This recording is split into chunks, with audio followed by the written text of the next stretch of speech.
Hi guys, this is Simon Sage from Into Mobile. Today we're taking a look at the BlackBerry Bold 9790. It's kind of a smaller cousin to the BlackBerry Bold 9900. Recently came to Canada by way of Rogers, Bell, and Telus, all the big three carriers up here, but still not down in the US. Presumably AT&T could offer this, but they haven't yet. It's going for $100 on a 3-year contract up here. And the specs are, although a little bit lower than the 9900, aren't really that much of a dip.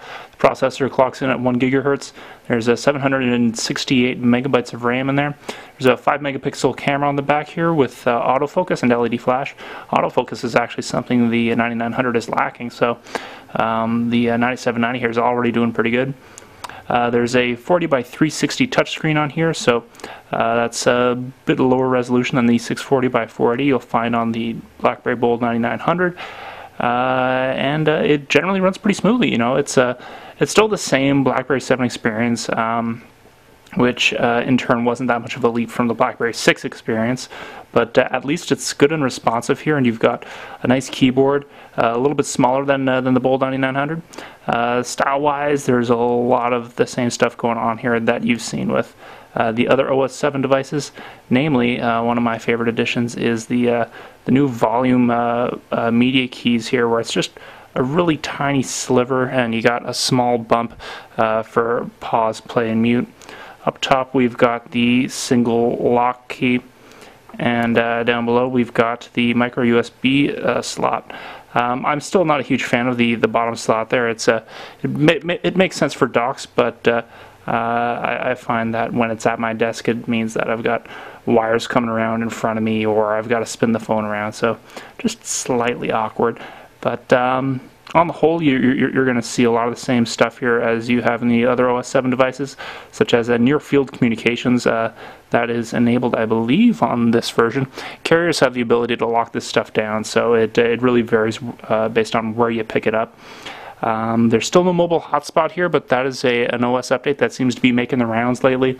Sprint just unloaded it on a bunch of different devices. I think the Torch 9850 and the Bold 9930.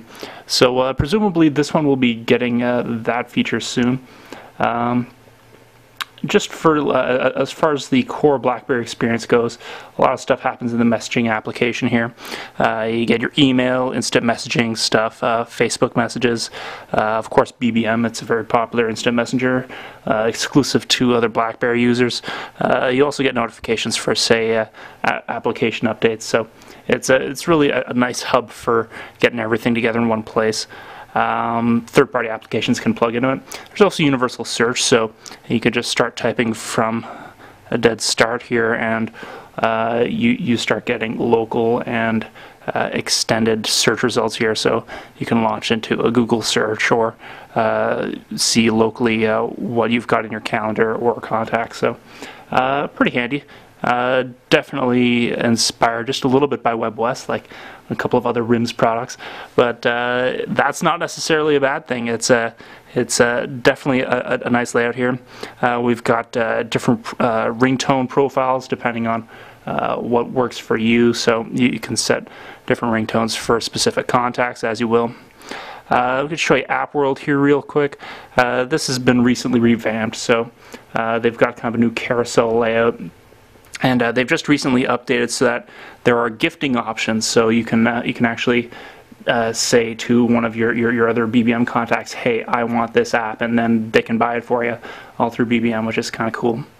There are also new content ratings, so apps are now rated by like general audience or teen or whatever. So that's a decent step towards making everything kind of family friendly here.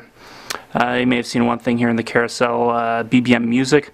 That is a subscription music service that RIM's been offering.